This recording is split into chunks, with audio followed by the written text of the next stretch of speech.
Hello Internet! My name is Frank Baldwin, aka Sandy Brushtail, and welcome to another episode of Furry Fandom Stories, where I take a look back at my own experiences within the fandom. I like to comment on the more relevant topics floating around the fandom, known as furry. All furries have their own story of how they got into the fandom. Most people find the furry fandom after being into something else which featured anthropomorphic animal characters. For many people, it's because they were fans of video games like Sonic the Hedgehog, Star Fox, and Crash Bandicoot. Others will say it was due to the cartoons they watched on TV, and others will say they found the fandom through Disney movies like The Lion King, Robin Hood, or The Jungle Book. And with movies like Zootropolis, that's Zootopia for the rest of the world, it seems like a new generation is discovering the furry fandom. For this episode of Furry Fandom Stories, I would like to share with you my gateway. I would like to tell you the story of how a pretentious, cynical boy in his mid-teens stumbled across a cartoon show based on a book series, and how it turned him into a furry.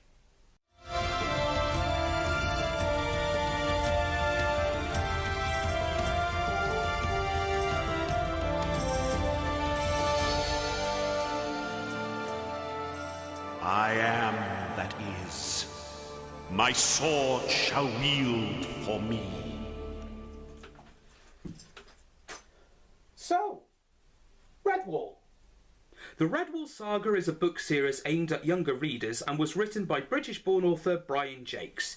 It ran for 22 books, with the novel Redwall first published in 1986, and the final book in the series, The Row Crew, being published posthumously in 2011 after Jakes' death in February of that year. So the Redwall saga doesn't really end, it just stops.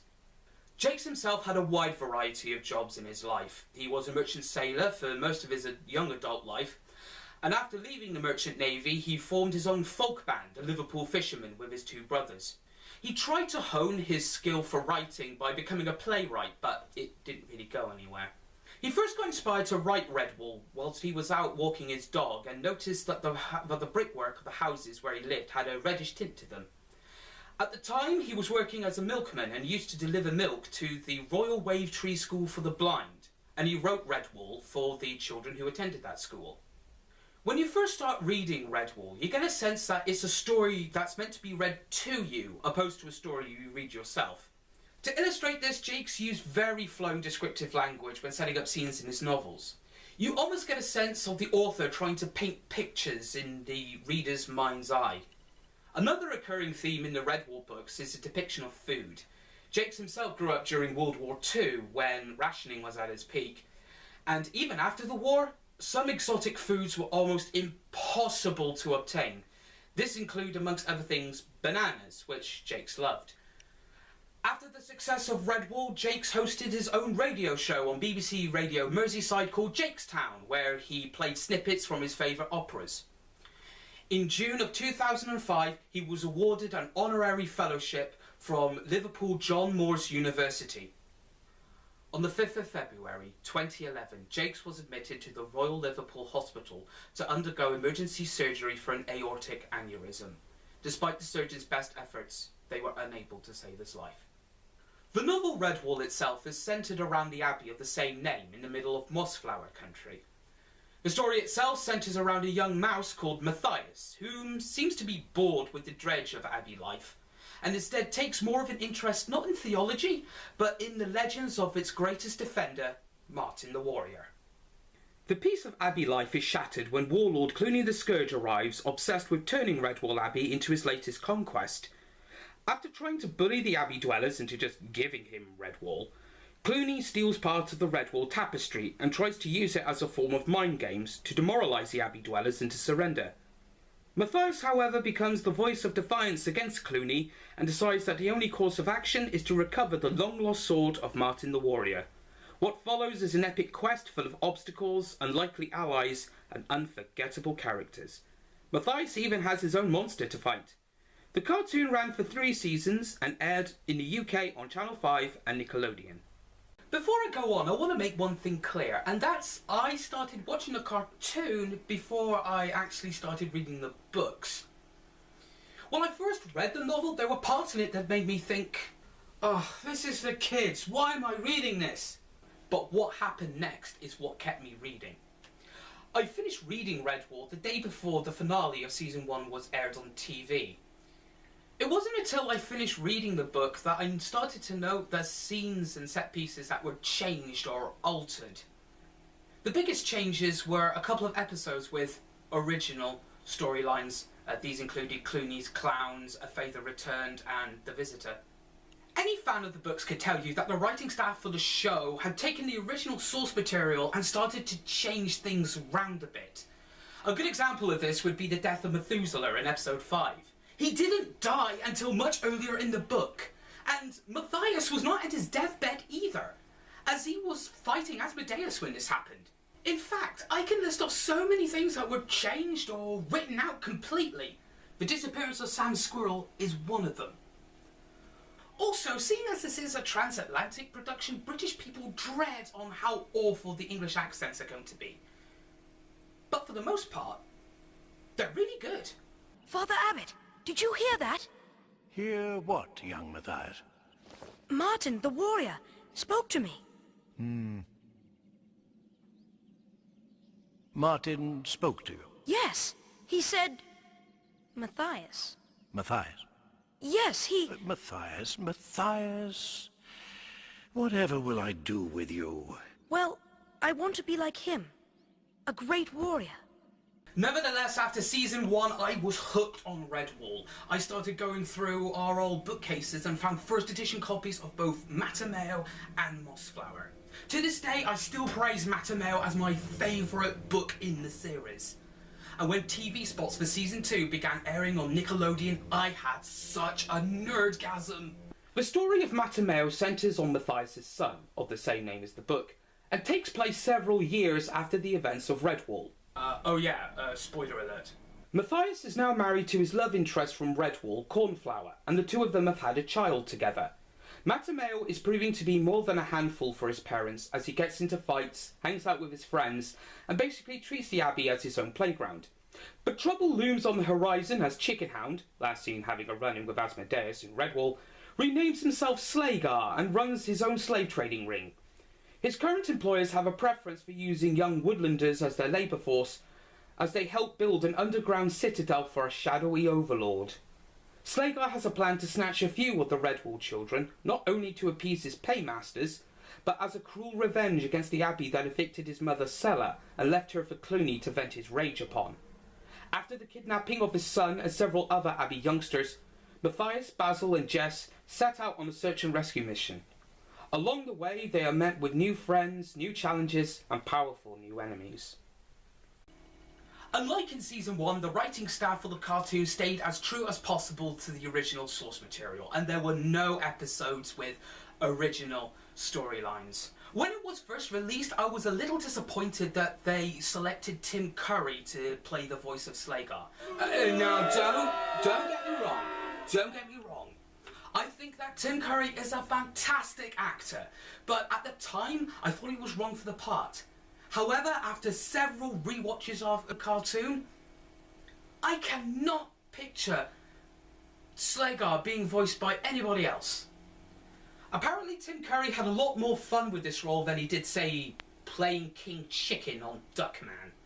And nearly every line of dialogue he delivers is solid gold. You took your time getting here, spy. I am Slagar the Cruel, and you are my slaves. How deliciously wonderful! I killed them. I killed them all. I killed them. We are performers, not slavers, you clown. Flee back, old friend. Don't interrupt. Ooh, my hero. You want to know the truth, Mops? My eye lies. Much like yourself, you traitorous shrew. Only I am good at it. Excuse me for a moment.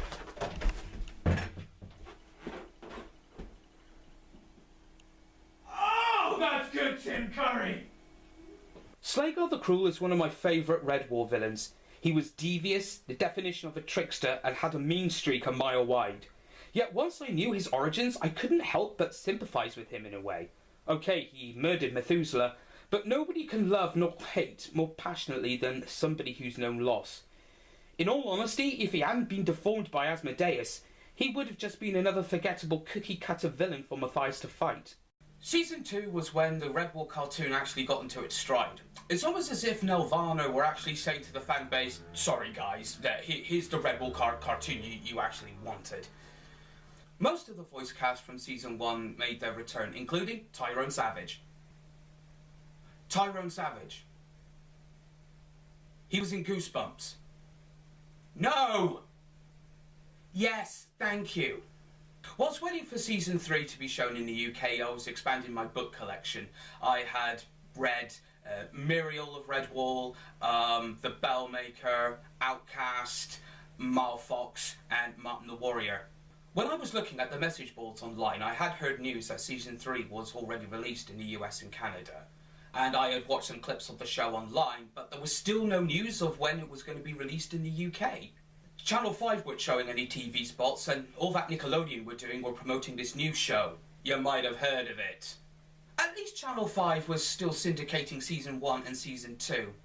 And when the Season 2 finale was shown again, and the presenter said that they would be showing a new series next week, I completely marked out. In pro wrestling terms, mark is a slang term that describes a fan who believes that the characters and events of some or all of professional wrestling are real. Season 3 was the adaptation of the novel Martin the Warrior, which takes place years prior to the summer of the Late Rose.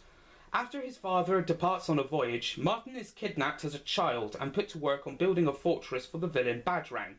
I'm beginning to see a pattern here. After a scuffle with Badrang's guards, Martin is sentenced to death, but is saved at the last minute with help from his soon-to-be love interest, Rose. Martin is then thrown into the prison pit, where he meets new friends, Feldo and Rose's brother, Brome. Oh. Well, you're still alive, Martin. I'm Feldo. You saved my father, Bachjon. What are you doing down here? Stiffia saw me throwing rocks at him on the wall. Well, thanks for helping. I thought I was bird meat for a while. You helped my old dad, so I did what I could for you, matey. I know you're gay, Feldo, so don't get any funny ideas. Oh, come on! It's a joke! It's a joke! However, Martin isn't the only problem Badrang has to deal with, as his old rival, Captain Clog, comes knocking at Marshank, demanding that Badrang honours an old agreement they had from years before. After escaping from Marshank with Rose's help, the escapees are separated. Martin, Rose and Grum travel on towards Noonvale, hoping to sway Rose's father into support for overthrowing Badrang, whilst Feldo and Brome meet a travelling theatre troupe and launch daring rescue missions for the other captives in Marshank. This was another example of the writing staff staying true to the book. They kept some of the short songs, and the overarching plot was kept intact. The only big change they made was that Palom is now female, and not male. This is the part of the video where I'm going to talk about the ending to Martin the Warrior, and I'll be going into some major spoiler territory here. If you haven't read the book or seen the cartoon and don't want the ending spoiled for you, I've left time codes below in the doodly-doo so you can skip forward. So, if you're still here, then presumably you've seen the cartoon or read the book and want to hear my thoughts on it. I just want to say before I go on, this is my own personal opinion. These are my own thoughts on the ending of Martin the Warrior, and a lot of people watching this will have their own thoughts as well. My opinion is this. I think that Martin the Warrior is the most bleakest book of the entire Redwall saga. It's an immersive and engaging read, but not really a fun book. When you actually finish reading it for the first time and go over it again, you notice the amount of foreshadowing this book is laden with. Polykeen tells Martin not to return to Marshank. Rose's father tells her not to get too attached to Martin. And even Brome has second thoughts about the whole affair when Feldo is consumed by his rage. And when Rose does die, it's such a punch to the gut. In fact, the only other piece of media that gave me that same punch to the gut feeling was when I first played Spec Ops: The Line. I'll even go as far to say that Spec Ops and Martin the Warrior actually share something in common. Just like in Modern Warfare FPSs, fantasy stories about warriors, noble deeds and great battles are, when you boil them down to the base elements, power fantasies. One theme that Jakes always tried to include in the Redwall saga was that in war, people get hurt. These power fantasies come at the cost of lives. You can feel that in the scene where Martin cradles Rose's body in his arms. In that one moment, the thrill of victory has become as bitter as defeat. And in that one instance, you can almost sense that Martin is thinking, this is all your fault. And that's pretty much where the key similarities between Spec Ops and Martin the Warrior end. I mean, the two protagonists, Martin the Warrior and Martin Walker, when they deal with their, shall we say, precipitating events, they deal with the outcomes differently. Martin grieves for Rose, he mourns for her, but in the end he decides, well, I tried to do some good here and it didn't turn out the way I wanted at all, so I'll just travel on trying to find my own place in the world. Whereas Captain Walker is in denial at what he's done and tries to blame it on somebody else. But there is another character in Martin the Warrior that Captain Walker actually does represent more accurately, and that's Feldo.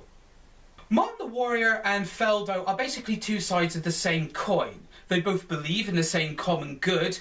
Badrang has to go. But the way they go about it is actually quite diametrically opposed. Martin the Warrior is patient, calculating, methodical. Feldo, on the other hand, is arrogant, impulsive, and impatient. And it's this arrogance and impatience that actually cost him his life. I'm going back to what I was saying about power fantasies. Think about how Feldo cradles Juniper's body in his arms and mourns for him. Yet, only moments ago, he was gleefully killing members of Badrang's group without any forethought. Again, Brome is the one who points this out.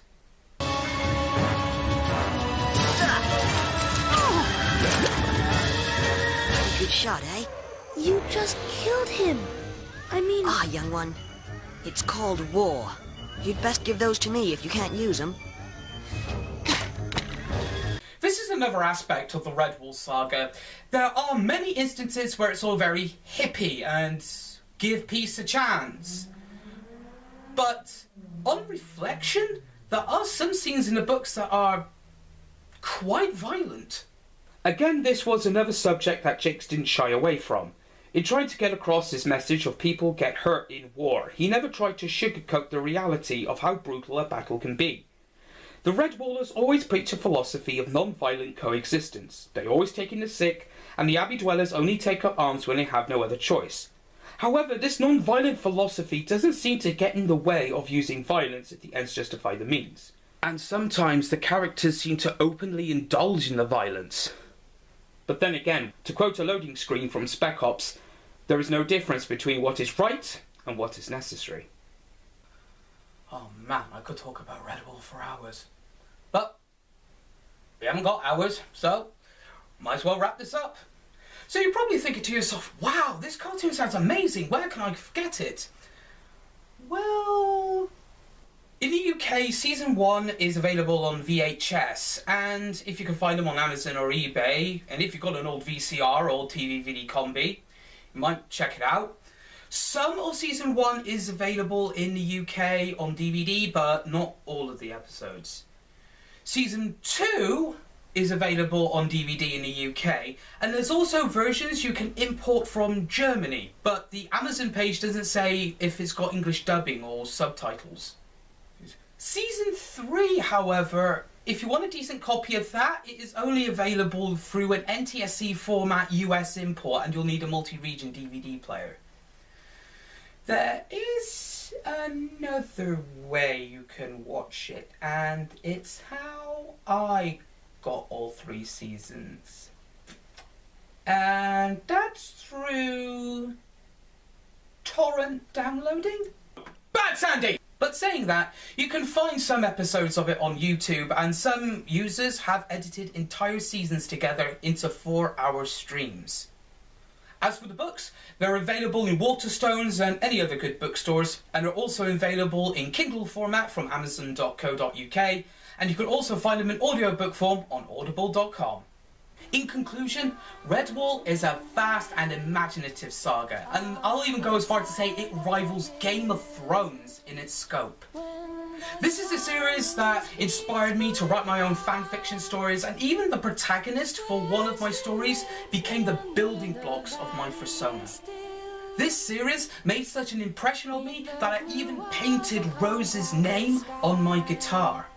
And Redwall itself has inspired many artists, writers and musicians in the furry fandom, and I'd like to think that it will continue to inspire and influence for years to come.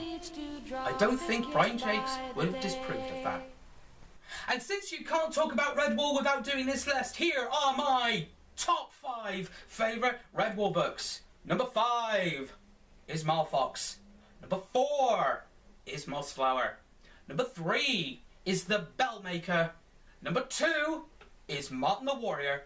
And as previously stated, number 1 is Matameo. If you would like to know more about the history, lore and setting of the Redwall series, Culturally Effed, I've done a video, and also check out Culturally Effed for some more great content. Link below in the doodly-doo. And that wraps up another episode of Furry Fandom Stories. Remember, if you like this show, please feel free to like, share and subscribe. If you have a topic that you'd like me to discuss on the show, you can find me at Twitter at SandyBFox. Use the hashtag Furry Fandom Stories. I'm Frank Baldwin, aka Sandy Brushtail, and please be sure to visit us if ever you are passing Redwall. The roses have bloomed early this season.